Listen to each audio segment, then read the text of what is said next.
All right, great. Well, welcome everyone. My name is Kate Rademacher, and this is Writing for Your Life. This is the second Tuesday discussion group for spiritual writers. We meet every month, and this month I'm really, really delighted to have Roger Hutchison here. Roger is an incredible human being. He's an incredible writer, multi-talented artist, Christian educator in the Episcopal Church. He's going to tell us more about his background and story. Just to give a quick shout out to his newest book, The Gift of Baptism, which is gorgeous, children's book if you haven't seen it, really beautiful. But tonight, Roger's going to be talking about another book he wrote for adults called The Art of Calm, which I know we all could use in these stressful times. So without further ado, Roger, I'm going to hand it over to you. And I know the topic you're going to be discussing tonight is speaking your writing into being, which I think is a really fascinating and important topic. So thank you so much for being here, and thank you for sharing your wisdom about how we can speak our writing into being. So thanks again and welcome. Thank you so much, Kate. Thank you for having me. I have a particular just love for writing for your life. It's how I met my agent. It's how I met my first editor. Um, and here I am. And I'm just thrilled to be here with you. So again, Roger Hutchison. I am the director of children's and youth ministries at Palmer Memorial Episcopal Church in Houston, Texas. And I had an author visit today with a group of children, and I told them, sometimes we have a day job and then some of us really want to do something else. And for me, I've got a vocation and an avocation, and those two things dance well together, I think. So today I am here to talk a little bit about neurodiversity.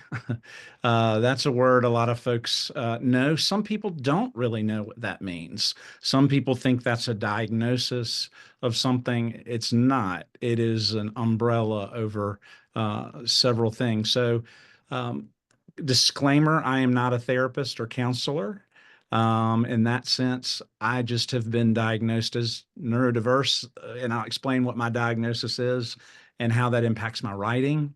But I want to share a definition with you of neurodivergence, just so we're sort of all coming at it from the same place.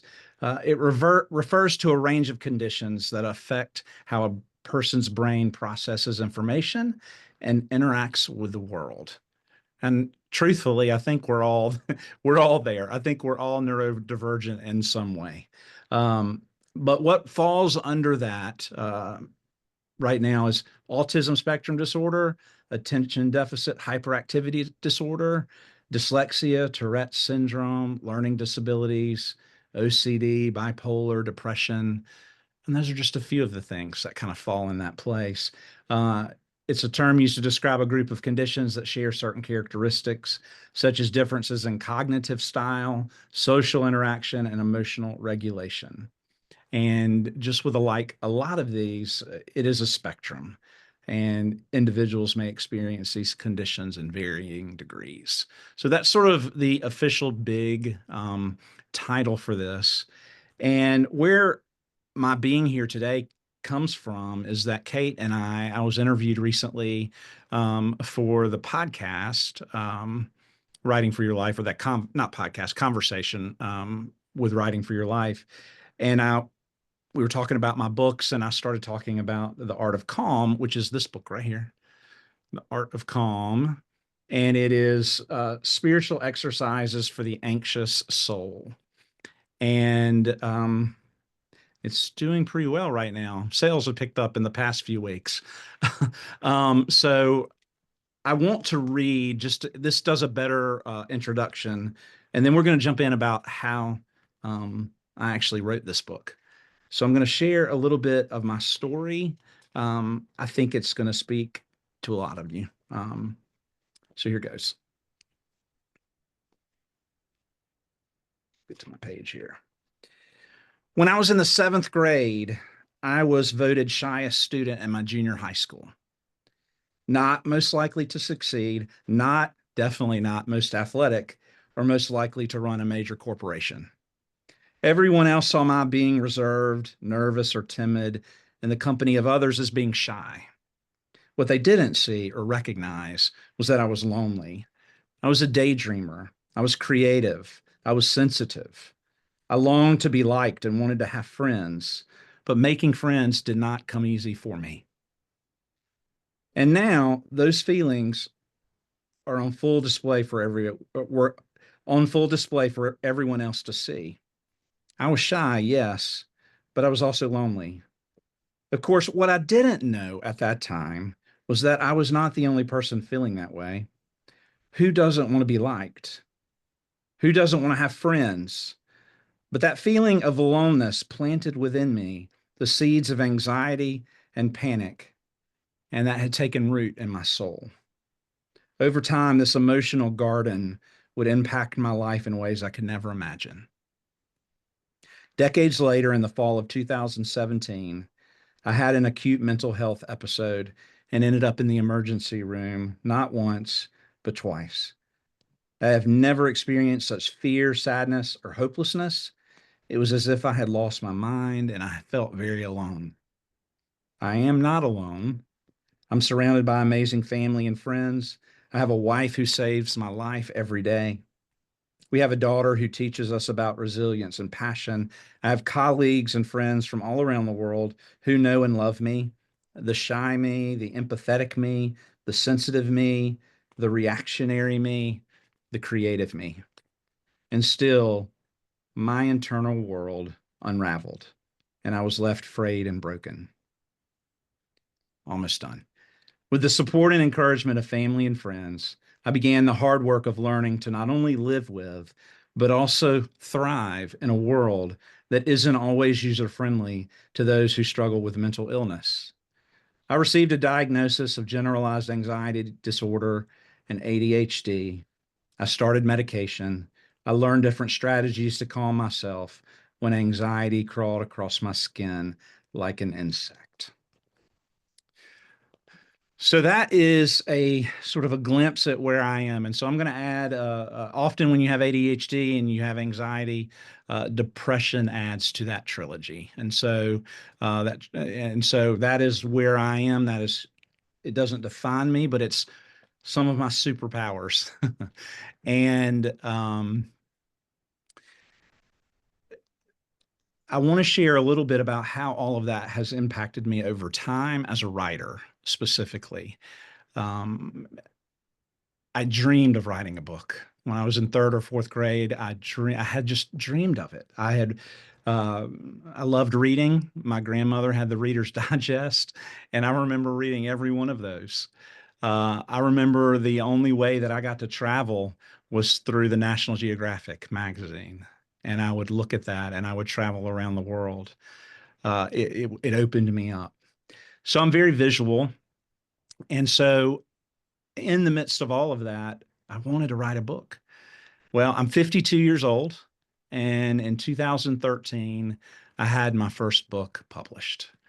And it took a little while from third grade to that point. But it also took a lot of time for me to figure out why I do the things I do.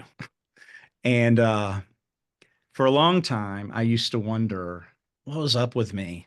Why did I stare out of the window? Why did I get behind so easily, so quickly in school?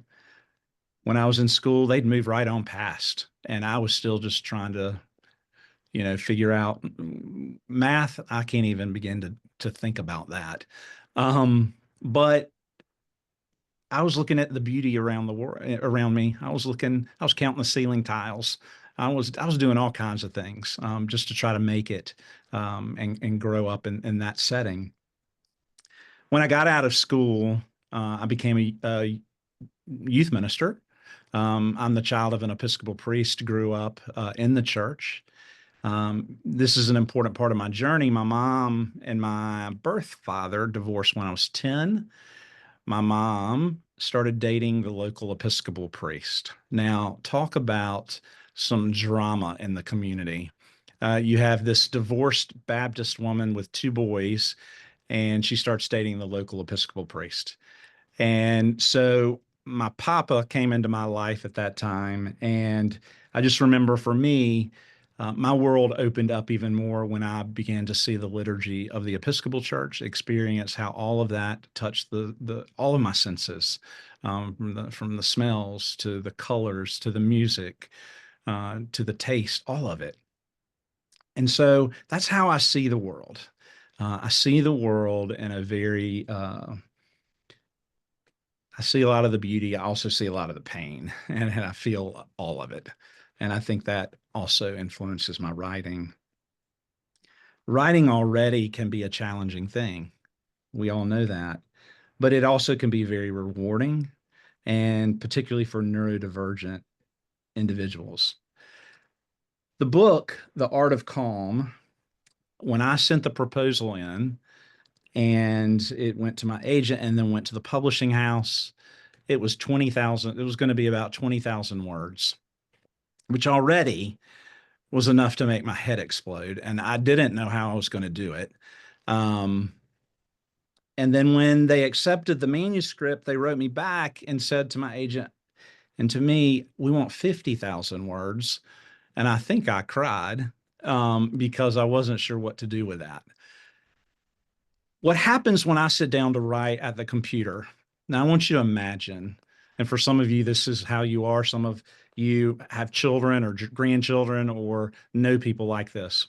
But when I sit down at the computer and my goal is to write 50,000 words, I get through the first sentence and I begin to start editing that first sentence. So I like self edit everything I do from the moment I start writing. There ain't getting to 50,000 words if that is how you approach your writing. So what I did, and I'll share what I did, but and I'm going to talk a little bit more in a second, but there are some common challenges faced by neurodivergent writers. And if you are a writer that struggles in that way and you want to share, some of the challenges, you can share those in the chat. Some of the challenges you have faced, give a word or two if you want to do that. And there's some positive aspects to it as well. It's not, it actually, I think, makes my writing better in some ways, because I have to be very creative in how I do it. I figured out that the way that I was going to have to write this book was not with a computer and was not with a pen on paper. One day I had this brainstorm that if I could talk, which I do a lot of, if I could talk my book into being, then I needed to figure out how to do that. And so I found an app, and it's called Dictate. That's the one I used. Um, a lot of folks are really anxious, and as you should be, about talking into your phone and things like that. They already listen to us, but I spilled my guts all out into my phone. That being said, there's some other options. Microsoft Word even has a dictate component that you can try. And literally, what I did is I have about a 40-minute commute. And so every day for about a year, I talked to myself in the car, and I just talked, and I told stories, and I reflected on the different moments that I experienced and what I thought might go into the book. And then I started looking, and the word count increased, and I was able to, it just came much easier for me to be by myself in my car talking to myself for 40 minutes. It built an automatic time frame. So I didn't sit down and say, I'm going to write for 3 hours. I could never do that. So it gave me about 40 minutes to do that. What happens is you talk into that app, it then translates it into text, and I would just email it to myself. And so I ended up with what is a very rough draft.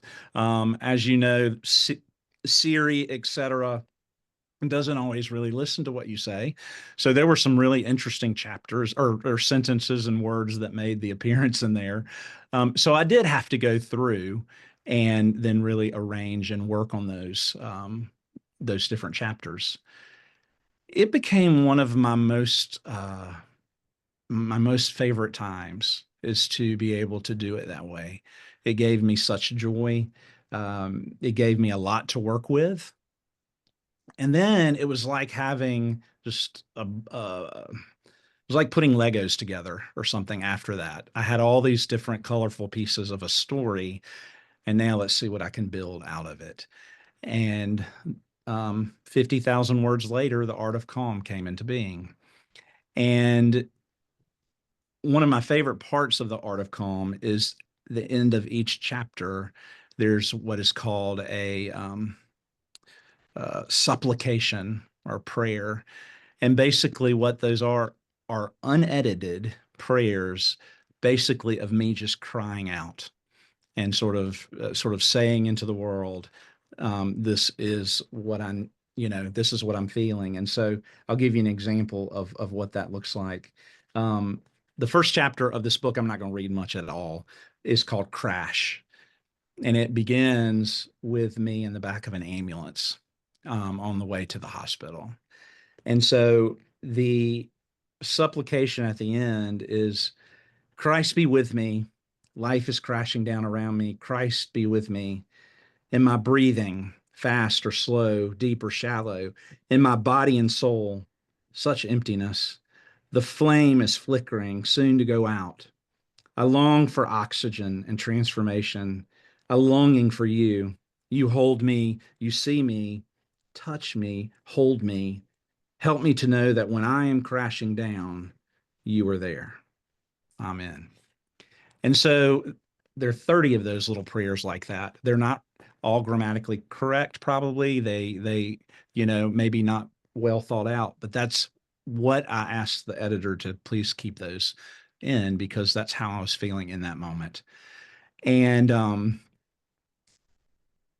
the book has really, it I've had to turn back to it myself. It's kind of fun to go back. Sometimes I forget what I wrote. And especially over the past, I would even say just 2025, I have needed to go back and read some of what is in there. I include spiritual exercises, art, and all kinds of things. But I'm not here to sell a book. I'm here to sort of support you as you look at different ways to write. That's one way people have found to write who do things differently. Um, People journal, people write in little notebooks. Let me tell you how that works out for me. And some of you are going to really laugh at this because um, I'll get a really nice notebook. I'll see one and it makes me so happy. And it's clean.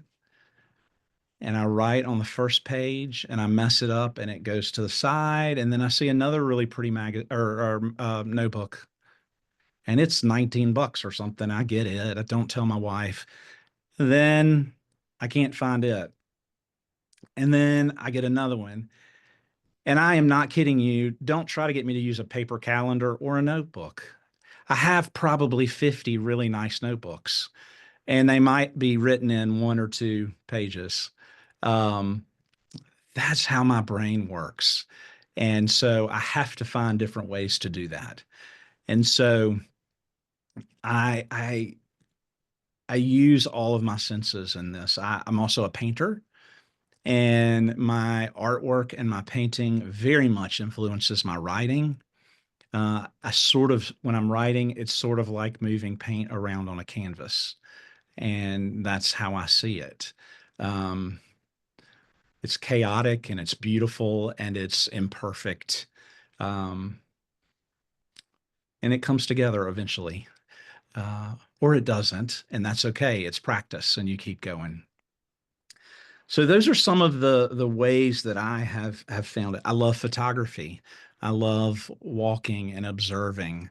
I think we don't spend enough time. I think we look a lot. I don't think we spend enough time seeing. There's a difference. between looking and seeing. Um, I think if we paid more attention to the world around us, a lot of things would be different, especially the beauty. We live in a place here in Houston, which is a lot of pavement, but we also have one of the largest concentrations of birds that migrate through. And I love taking pictures of birds, and that also influences my writing. Um, because I'm looking and paying attention in a way. And I'll share these pictures and people will say, "That's not Houston. Where do you go to take those?" It's because people aren't paying attention.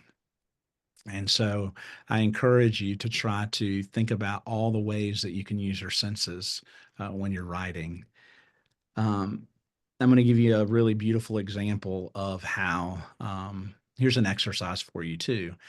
Go to a museum or go to an art gallery or find a painting in your home and write what you see, what you really see, and then write some more.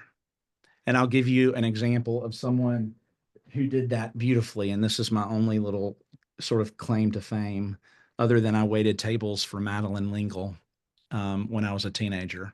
Not kidding. It was pretty special. And she signed my book. She was very tall and she wore muumuus.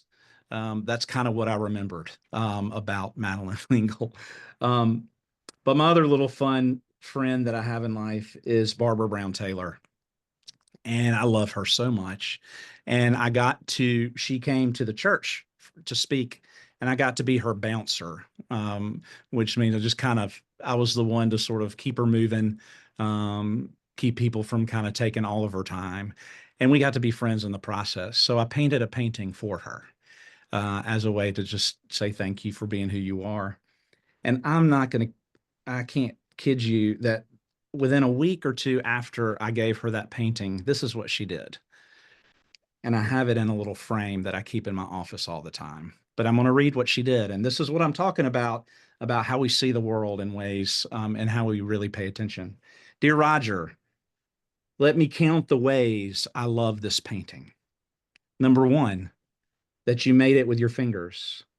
Number two, that the meadow is so emerald. Number three, that the sky is so indigo. Number four, that the moon sits a fraction above the boundary. Number five, that the moon reminds me how the boundary shifts. Number six, that the moon is full and has a face that shifts too. Number seven, that the sky is full of dark stars. Number eight, 82 of them to be exact. Number nine, that one of them is red. 10, that five others have ochre leaking through. Number 11, that the emerald is many shades of emerald. Number 12, that the emerald indigo line continues on the sides. Number 13, that the shellac makes me unafraid to touch. Number 15, that you signed it front and back. Number 16, that you made this for me, Barbara. Talk about, I think she must be on the spectrum too, which I love. I just love the way that she approached this fairly simple painting I did, how she engaged in that. So what a beautiful exercise, writing exercise, is to find a painting or an image or a photograph and really spend some time with it. That's how I do a lot of this. Let's see. I made some notes, but again, as you can imagine, that's really a challenge for me. Um, when you have a creative way of being a writer, you have to try different tools. And so for me, I discovered the use of this voice to text app. But there are other note-taking tools. There are other various writing software. You can use methods that match your thinking style, like mind maps, lists, or visual aids. And if you don't know what a mind map is really kind of cool. It's old school. It's something that it's basically they have a structure that radiates from the center. So you draw a circle, use lines, symbols, words, color, and images according to simple brain friendly concepts. So basically, you take a center and you draw out a line, and then you connect that somehow and draw out and draw out. And that's just a really beautiful, neat way to visually see what you write. Sometimes you're asked to create a summary of your book. That's a beautiful way of doing a summary of a book or your story. Where do they connect, and how far does it radiate out, and really what's the center of your story? Another important thing is rewarding yourself.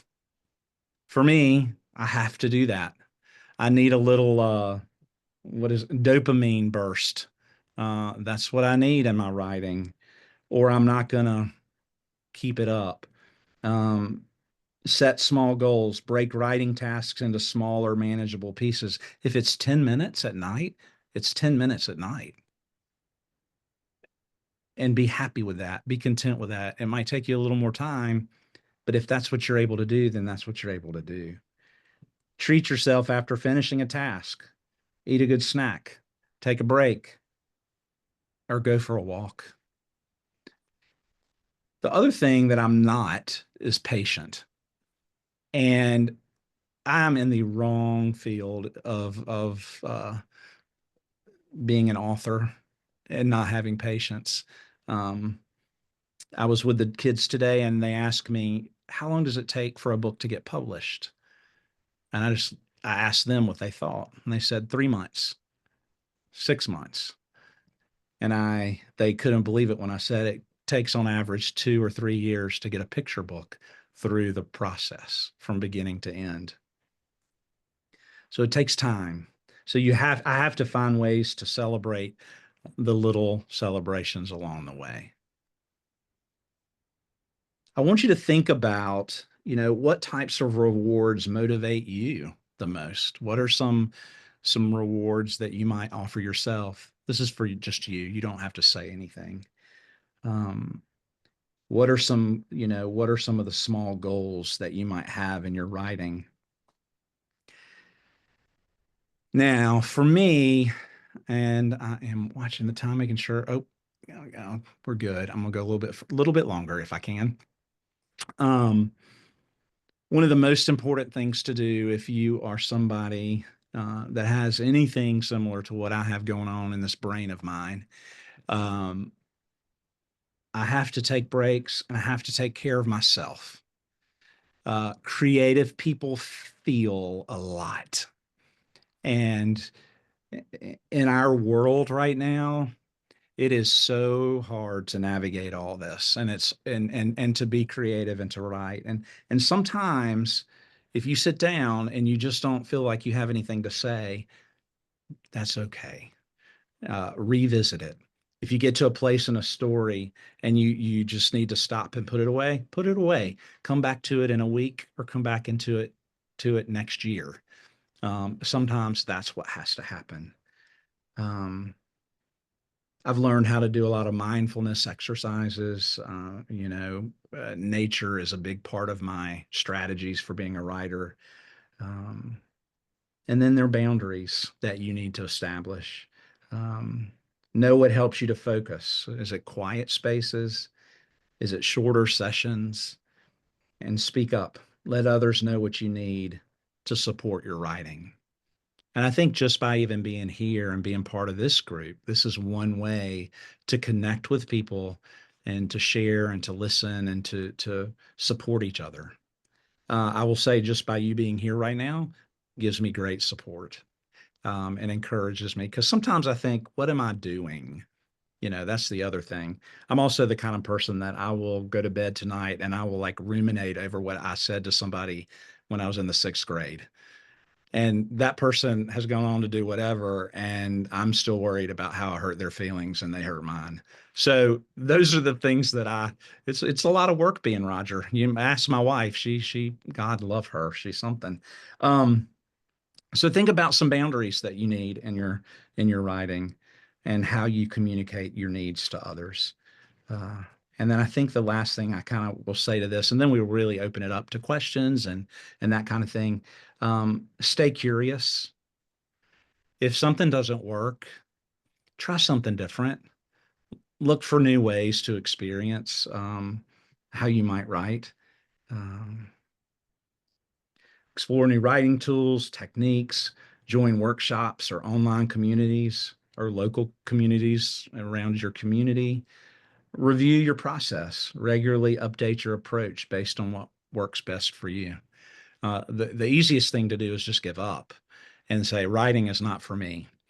So I spoke to that group of children today, and I was really clear to tell them that if there's a writer in that group, but they feel frustrated because they can't sit still long enough to write on a page, there are some other ways to do it.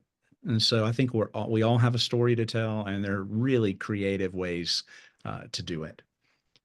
And I guess, let's see, I would say embrace the journey, choose the right tools, rewarding yourself, managing burnout, respecting limits, and staying open to change. Um, for that is the only thing that's pretty constant.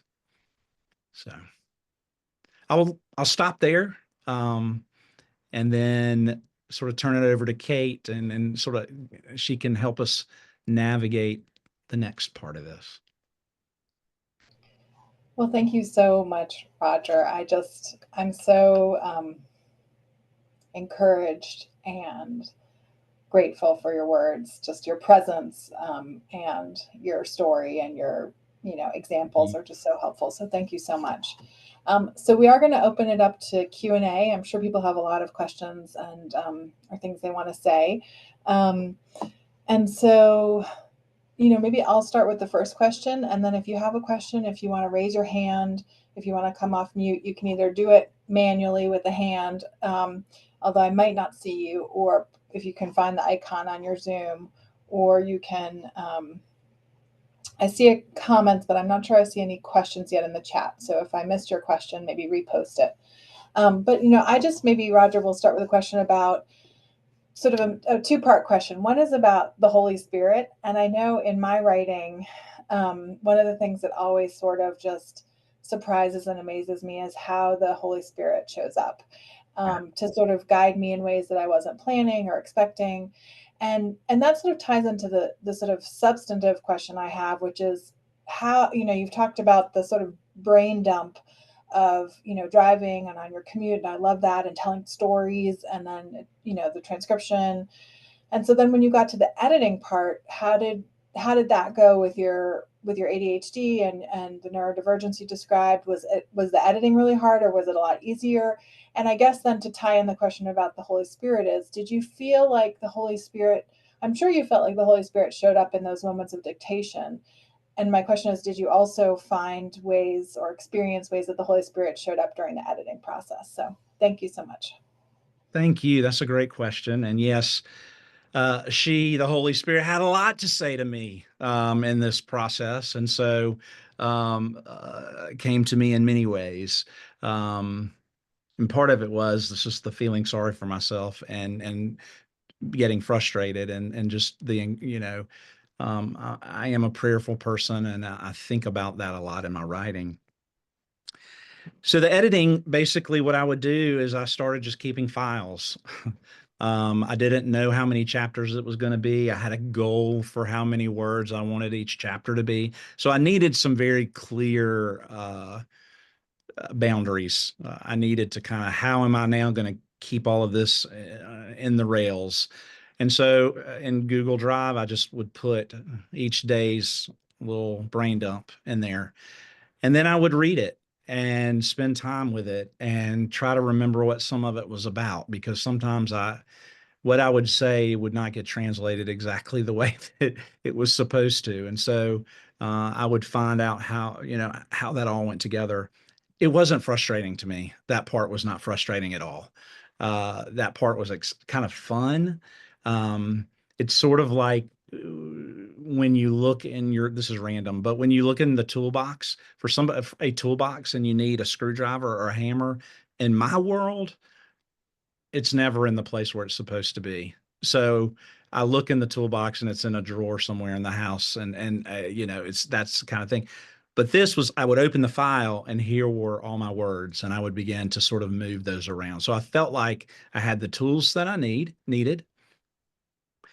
I certainly didn't do the chapters in order. I didn't go, this chapter's today I'm going to talk about this. Today I'm going to talk about this. I then took those different chapters along the way. Sometimes I needed to combine them. Sometimes I didn't use any of what I said that day. But then I would just sort of move those around, like I said, sort of like paint or building with Legos. And when I'm focused like that, I can work for hours with those tools like that. So I don't know if that's helpful. Um, there are places where I can get myself organized, and those were the places that I was able to do that. That's really helpful. And I think that's a great analogy about the tools and sort of your tools were all your toolbox, your, as opposed, your tools were all there right at your Yeah, fingertips. yeah. So great. Well, thank you. Well, who else has a question or comment? Um, One question in the chat was about actually your book, The Book of Calm. And the question was, is it appropriate for teenagers? Yes, it is. Um, oh, it does have a couple little cuss words, but that's okay. Shame, shame.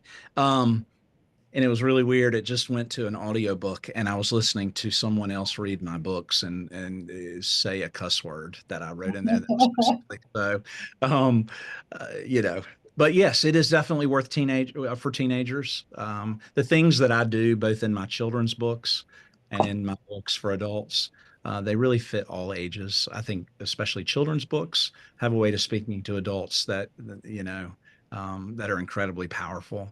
And so the Art of Calm basically just goes through, they're very short chapters. They're about 31 chapters. So it can be easily done in a month. Take one chapter a day, or they're all kind, or revisit it or visit it in different ways. You don't have to read it from cover to cover. And so, yeah. Thank you so much, Roger. Well, there is a question from Julia, who's a friend of mine, a fellow seminarian. Um, and she writes, thank you so much for sharing. I also have ADHD and everything you said resonated so much. Have you had to educate your editors, agents, etc., on your neurodivergence? And are there any tips you have for advocating for yourself related to ADHD, specifically in neurodivergence more broadly? Oh, such a good question. Um, I worked for probably 13 years to get an agent, and I finally did through Writing for Your Life. Someone recommended someone, and then we connected. And my agent is Keely Boving. She's really pretty amazing. And in our conversation from the very beginning, I was very open with who I am and how I am and the way I do things. And so I think you have to keep the lines of communication open with a publisher or with an editor and ask for the things that you need. And so if the editor is just going to spit back stuff to you without a lot of explanation, um, or helping you sort of understand, maybe they're not the right editor. And so you've got to find that. They have to be patient with me, and I also have to be patient with them. They have a job to do, and so they're on a time crunch as well often. And so it's just, again, it's a dance that we have to sort of figure out together. But I'm very open about this, especially since I had this mental health break. I learned in that is that I needed to be open about this process. Does that help? I hope it helps. Yeah, Yeah. that's very helpful. Great. Other questions? I have a couple of comments. Good. So for inspiration in terms of paintings, Kate, you had your mother on, and I subscribe to her paintings. So I get a little watercolor sent into my email every Monday at 5 p.m. So I really enjoy that in terms of being inspired. And I belong to a writing circle. It's online and it's called the 23-Minute Writer Circle. And we use a book called A Writer's Book of Days. And whatever day it is, the facilitator reads the prompt. We can turn our videos off if we want. We write for 23 minutes. She rings the little bell, and it's just to play with words, no editing, stream of consciousness. And you can share if you want, and you don't have to. So it's a really great exercise. We do it Fridays at 4, the end of people's weeks. And it's a really good way simply to write and not be concerned about what you're writing. So Roger, I really love the fact that you wrote the supplications, stream of consciousness, because I think there's a purity in that. Thank you. That's really great. Thank you. Thank you. Thank you. Yeah, I think surrounding yourself, what I'll say too is try. I'm introverted. I'm a learned extrovert. I have to in my work in the church, but I have to crash really hard on Sunday afternoon. I don't see anybody for about 3 hours. I'll see my wife around 5 o'clock in the evening on that day. It's just the way we have navigated it. But being with people, having a community around you, be it online or in person, is really important. It doesn't have to be big. I have about 3 or 4 people that I'll share my work with, and they read and respond. And yeah. Great. Thank you for that.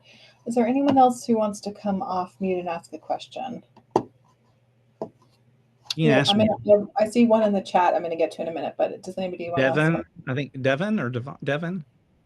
Yeah, so Devin's question, just to synthesize, is he's asking about opportunities to read in schools, sort of about the business of being a children's book writer, and Yeah. how you kind of find opportunities to read, and how you network perhaps with schools to or other places to connect with where you can read your work. Some people charge to do that. I mean, I will say that some people make that part of their business. I don't rely on my book sales to live, to pay my bills. If I did, I would not be able to do that. But what I would do, so I don't charge. That's one way some schools can get me, is that I don't charge anything. I don't know, other than to say that for me, I'm a youth minister and I work with children. So the contacts are automatically built in some ways. I'm able to connect with schools and things like that. The trick is, or the challenge is much of what I write about is faith-based. But I also write about things like grief and navigating emotions and mental health. And schools are all desperate for those kinds of things. So you just kind of have to make connections in the places that you're able to make connections. If you have friends that have children, and they can advocate for you and connect you to the school, that kind of thing.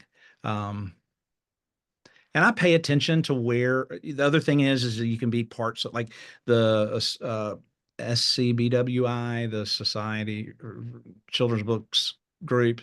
You can also find when events are happening that way, and they'll invite authors. Sometimes schools have career days, and you can maybe get invited to do that. I don't work hard to do that. I know it's hard for some people to break into that. If that's not, I'm just surrounded by children and youth, so that's an easier piece. So, here's another avenue as well. Like, for example, the Episcopal Church has the Association of Episcopal Schools. And so what I will do is I will take my book and I will send it to the head of the board or whatever, and say, I'm here. Sometimes I've been lucky one time, but this was exciting when they had an all school read. And so the whole school focused on the book, and that was really exciting.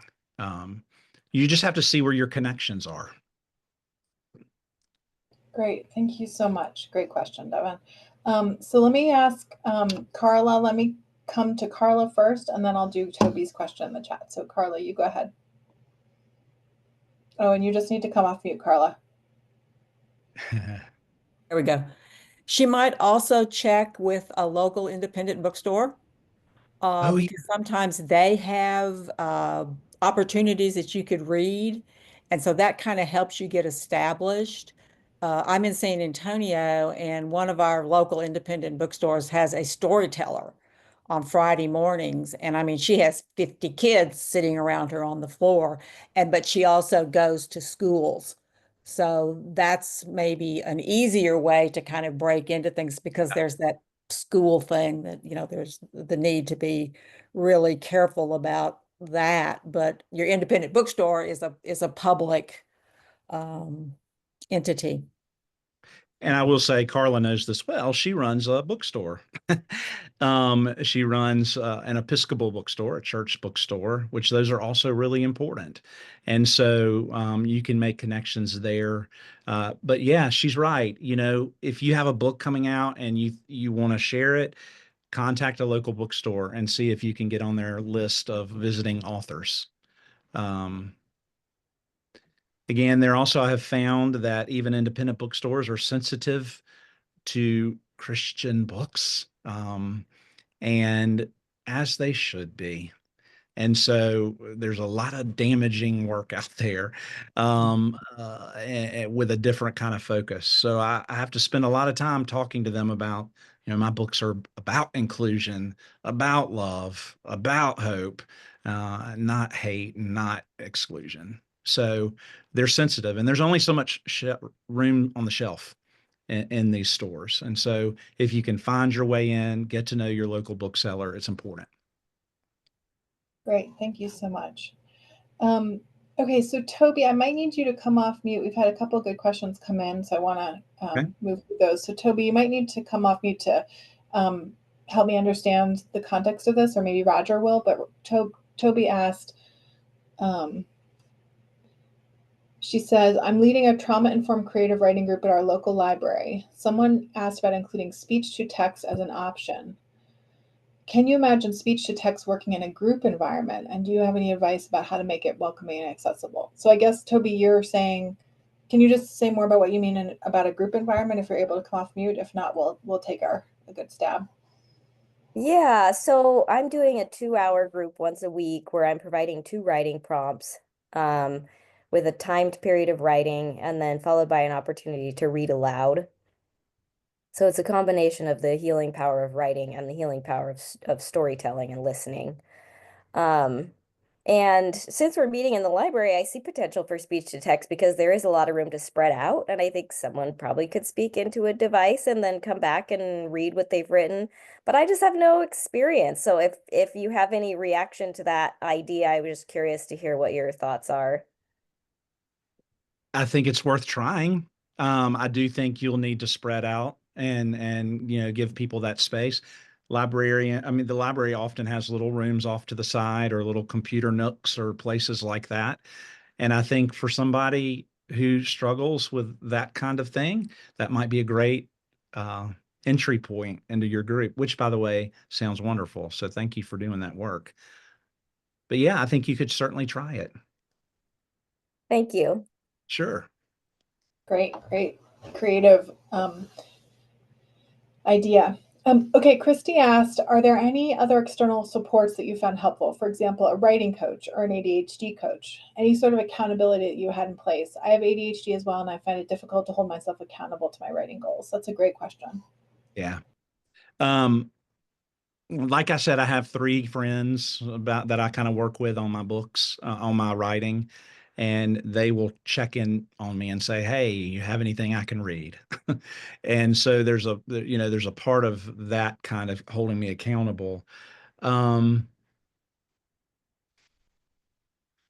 what I have also found very supportive to my writing is that I have a therapist and I have a psychiatrist, and I go walking every day. And if I did not have all of those pieces, I like to think about I'm no race car, but if you think about the pit crew, who are the people that make up your pit crew? Um, I would even say Carla, who's on here, she's in another town from where I am. She's part of my pit crew. Part of that is because she follows me on Instagram and she'll comment or like something, or I'll put something out.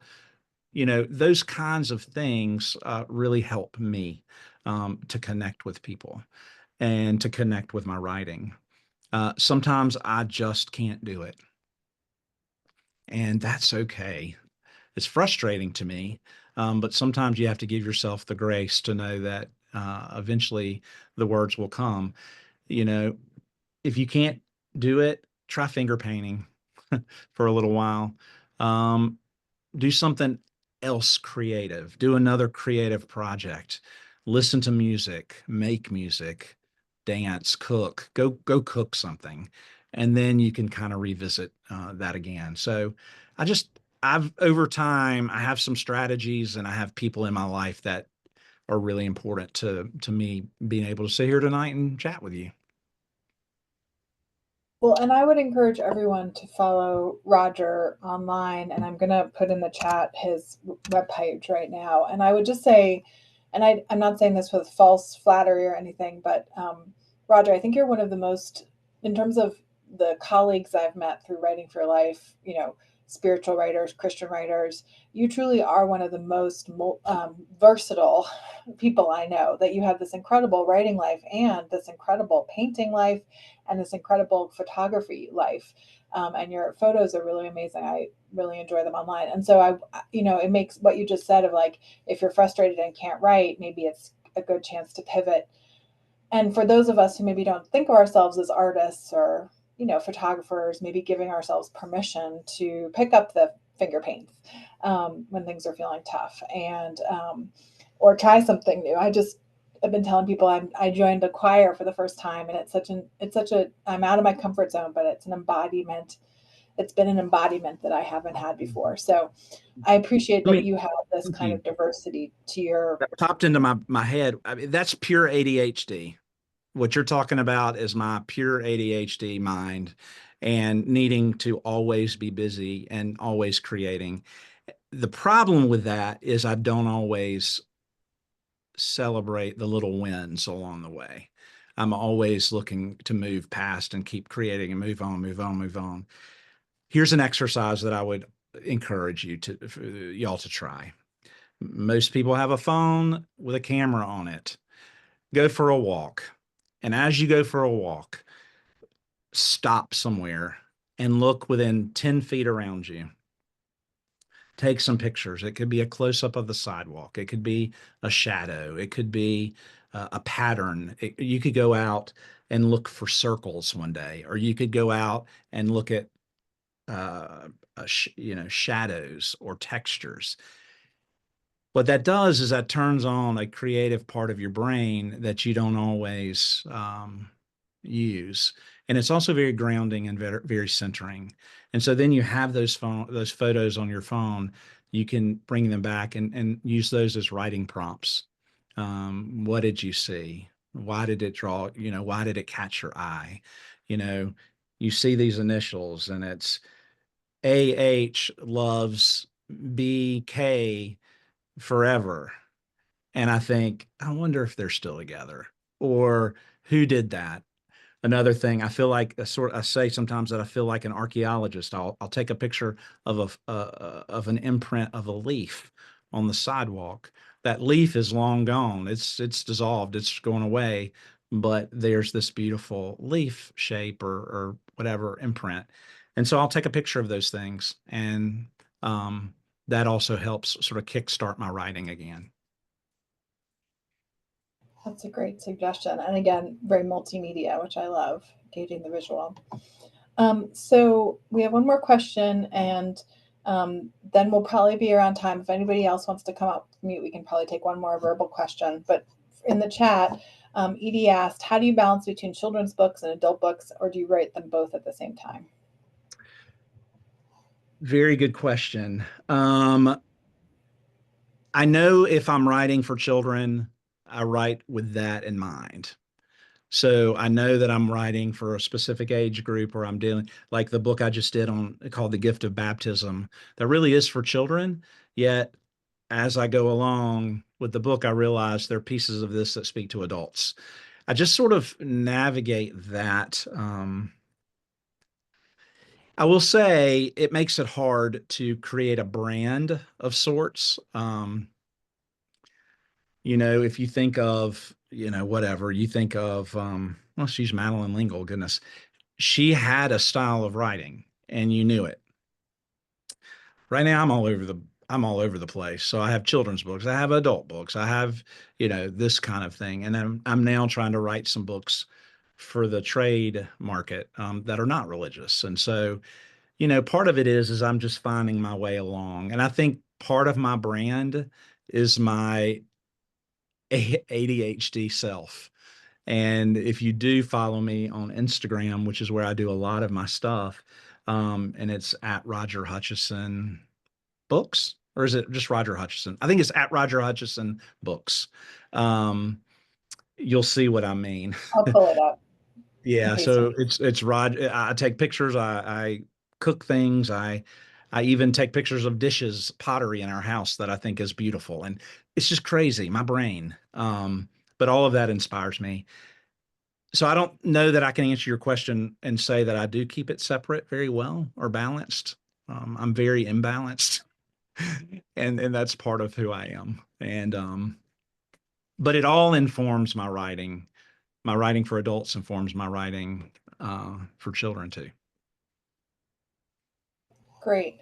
Well, I'm going to ask the group for one final question, if there is any, but also Roger, I wonder if you would be willing to bless us with a final, one of the prayers from your book, The Art of Calm. If you could read us another one to maybe close as a final blessing.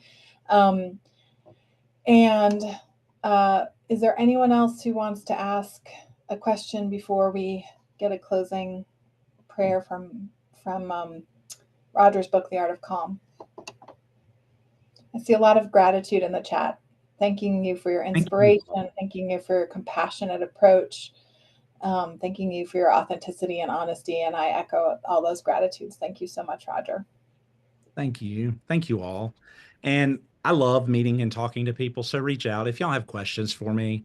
I love making new friends and connecting in that way and helping other writers. So I really mean that. I do have Elizabeth. Sorry, I just have a quick comment. Kate, I want to thank you for the variety of topics that you've had on here. They have been very inspirational to me, and it's kind of getting me back on the horse so I can start taking some nice rides. So thank you so much, because you've had a lot of very interesting topics. Thank you. Thank you so much, Ms. Elizabeth. Thank Elizabeth read something during our recent open mic night, which was amazing, and I've been thinking about it. So there's just so much talent and amazing spirit of collaboration and support in this group. So I'm so grateful. So Roger, maybe back over to you. And can you just, for those maybe who joined, can you just hold up the cover of your book one more time so we can see it? So this is The Art of Calm. Oops. And it's spiritual exercises for the anxious soul. And like I said, they're just short little chapters, and each chapter has a one-word name. For example, crash, rescue, fear, hunger, anxiety, stretch, remember. So it's things like it's just really accessible to enter into. And here is a prayer in a chapter called Giving. Christ be with me in my giving and receiving. Christ be with me. Help me to give myself to others, but not too much. Help me to share my heart, but not too much. Help me to walk with others, and help me to know when I don't have the strength. I am a giver. I always have been. I enjoy giving gifts. I like the smiles and the warmth of hugs. It is more difficult for me to receive. Praise makes me uncomfortable. Criticism cuts me to my soul. Help me to be a giver and a receiver. Amen. Thank y'all. Thanks for taking your time out tonight to be here. Thank you so much. You're welcome. And I put us on gallery. I don't know if everybody can see everybody, but it's great to be with this group, and blessings to all. And I put Roger's website, I think is RogerHutchisonBooks.com. And so check him out online and follow him on Instagram. And again, Roger, thank you so much and congratulations both Thank on you. The Art of Calm and The Gift of Baptism, which just came out recently, which is also just an amazing book if you haven't checked it out. And look forward to our next month's gathering, which will be, we meet every Tuesday at this time and will be on March 11th. So we look forward to seeing everybody then. Thanks again for coming. Bye-bye. Thank you, everybody.